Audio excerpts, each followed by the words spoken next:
허공의 흰솜 조각이 눈처럼 흩날리고 있습니다. 낡은 기계가 쉴 새 없이 돌아가는 소리 사이로 따뜻한 목화 냄새가 코끝을 간지리는 이 작은 공간이 바로 솜틀집입니다. 한때 대한민국 어느 동네를 가도 골목 한 귀퉁이에 꼭 한 채씩은 자리 잡고 있던 그 가게 기억나시나요? 어머니가 크고 무거운 이불 보따리를 이고지고 가서 맡기면 사나흘 뒤에 마법처럼 보송보송해진 새 이불로 돌아오던 그 풍경 말입니다. 기계 안으로 들어간 딱딱하게 뭉친 옛솜이 풍성하게 부풀어 올라 구름처럼 변하는 모습을 넋을 잃고 바라보던 어린 시절의 기억이 떠오르는 분도 계실 겁니다. 그런데 지금 이 순간 여러분 동네에 솜틀집이 남아 있습니까? 아마 대부분의 분들이 고개를 가로젓을 것입니다. 전국에 수천 곳이 넘던 솜틀집이 이제는 손가락으로 꼽을 수 있을 만큼 줄어들었기 때문입니다. 2022년 기준 국내 수면 관련 산업은 3조 원 규모로 2011년 4,800억 원에서 10년 만에 6배 이상 폭발적으로 성장했습니다. 그 거대한 돈의 흐름 속에서 솜틀집은 단 한 푼의 목도 차지하지 못한 채 역사의 뒤편으로 밀려나고 있습니다.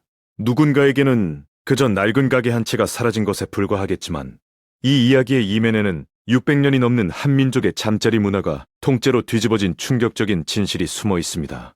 오늘 이 영상에서 솜틀집 소멸의 진짜 원인을 세 겹으로 벗겨내 보겠습니다. 이야기는 아주 먼 과거에서 시작해야 합니다. 1363년 고려의 학자 문익점이 원나라에서 돌아올 때 붓대롱 속에 목화씨를 숨겨온 것은 교과서에서 배운 그대로입니다. 그 작은 씨야 한 줌의 한반도 전역에 뿌리를 내리면서 3배온만 걸치고 혹독한 겨울을 버텨야 했던 백성들의 삶이 완전히 달라졌습니다. 목화솜으로 지은 옷과 이불은 가볍고 보온성이 뛰어나 그야말로 혁명이었고 이 혁명의 산물이 바로 솜이불 문화입니다.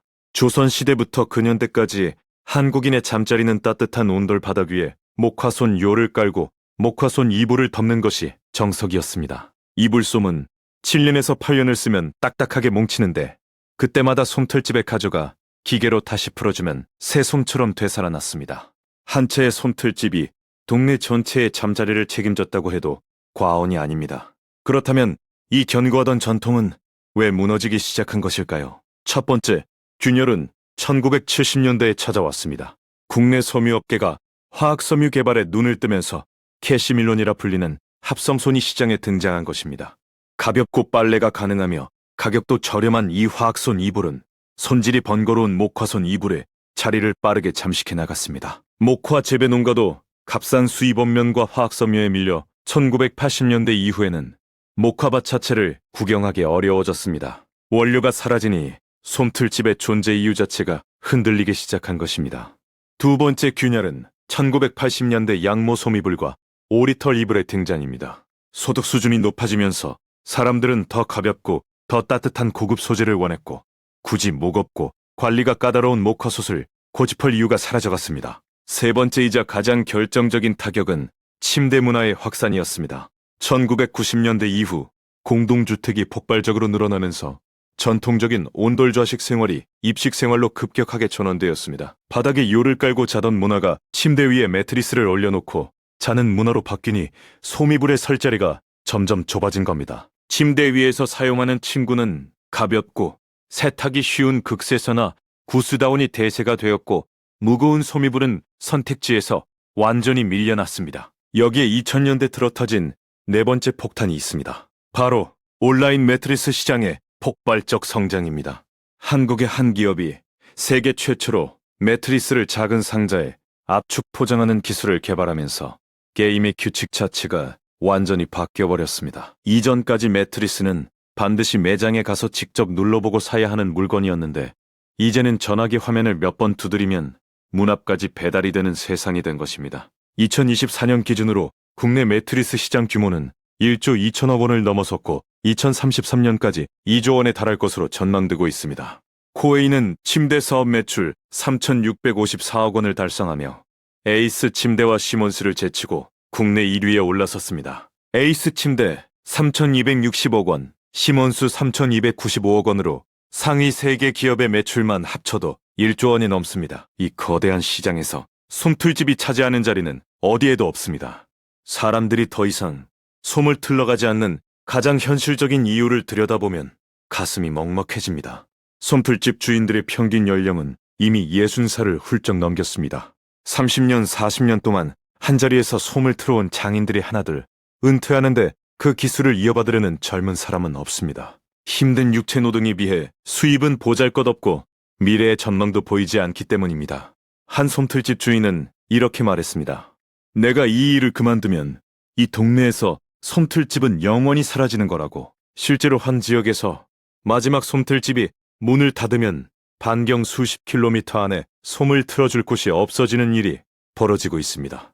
남아있는 몇 안 되는 솜틀집에는 오히려 전국에서 택배로 이불이 날아오는 기현상도 나타나고 있습니다. 거리가 너무 멀어 직접 가져갈 수 없으니 택배로 보내는 것입니다. 이 이야기를 단순히 하나의 업종이 사라지는 것으로만 볼 수 없는 이유가 있습니다. 솜틀집의 소멸은 한국 사회 전체가 겪고 있는 거대한 변화의 축소판이기 때문입니다. 1인 가구가 800만을 돌파하며 전체 가구의 36%를 넘어선 이 나라에서 어머니가 이불 보따리를 이고 솜틀집에 다녀오던 가족 중심의 생활 방식은 이미 박물관에 들어간 풍경입니다.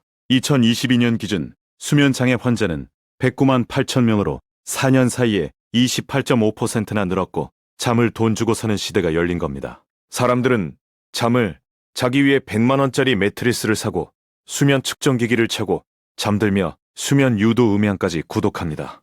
하지만 아이러니하게도 한국인의 평균 수면 시간은 6시간 50분으로 경제협력개발기구 평균 8시간 22분보다 1시간 32분이나 짧습니다.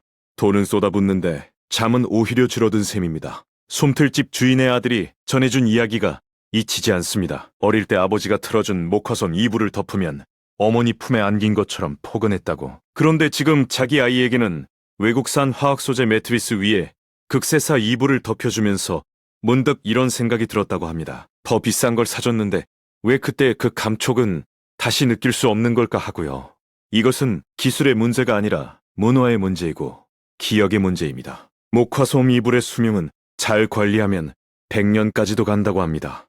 솜틀집에서 정기적으로 솜을 틀어주기만 하면 할머니의 이불이 손녀에게까지 전해질 수 있었던 겁니다.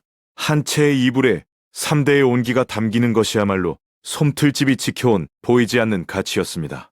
최근 환경 문제에 대한 관심이 높아지면서 천연 소재에 대한 재평가가 조금씩 이루어지고 있다는 희미한 빛이 보이기는 합니다. 목화소는 인체에 가장 친화적인 천연 섬유로 통기성과 보온성이 뛰어나고 화학물질에 민감한 아이들에게도 안전합니다. 3대째 솜틀집을 이어온 한 장인은 50년 전통이라는 간판 아래서 여전히 솜을 틀고 있고 젊은 세대 가운데 전통 침구의 가치를 재발견하는 움직임도 아주 작지만 존재합니다. 하지만 현실은 냉혹합니다. 거대 자본과 첨단 기술이 만들어내는 수면 산업의 파도 앞에서 솜틀집이라는 작은 배가 버틸 수 있을지는 아무도 장담하지 못합니다. 어쩌면 우리는 더 편리하고 더 세련된 잠자리를 얻는 대가로 600년 동안 이어져 온 손끝의 온기를 영영 잃어버리게 될지도 모릅니다. 오늘 이 영상을 보신 후에 혹시라도 여러분 동네에 아직 솜틀집이 남아있다면 한번 들러보시는 건 어떨까요? 기계가 돌아가는 소리와 함께 허공에 흩날리는 흰 솜 조각들, 그리고 그 속에 서 있는 장인의 구분 등을 바라보면 우리가 무엇을 잃어가고 있는지 가슴으로 느끼실 수 있을 겁니다. 그것이 아마도 이 시대가 기억해야 할 마지막 풍경일지 모릅니다.